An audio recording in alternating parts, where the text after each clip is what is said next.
কর্মসূচি, সেখানে আমার অনেক সহযোদ্ধারা আজকে আমাদের সাথে উপস্থিত আছেন, যাদেরকে সাথে নিয়ে আমি একটা জোনের দায়িত্বে আছি ঢাকা মহানগর দক্ষিণ বিএনপির। তাদেরকে নিয়ে কোনোভাবে গ্রেফতার এড়িয়ে মিছিল, মিটিং, আন্দোলন, সংগ্রাম যতটুকু করার আমরা করেছি।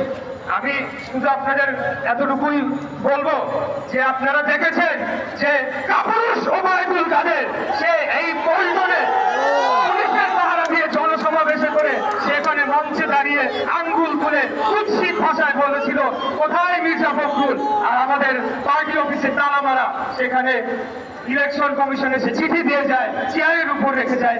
এরকম তারা একটা বর্বর আচরণ করেছে রাজনৈতিক দল হিসাবে। আর বক্তব্য বাড়াবো, আপনারা সকলেই জানেন কি আন্দোলন করতে হবে, কি কি করে এই স্বৈরাচারকে পতন করতে হবে। আমাদেরকে নতুন করে শেখাতে হবে না।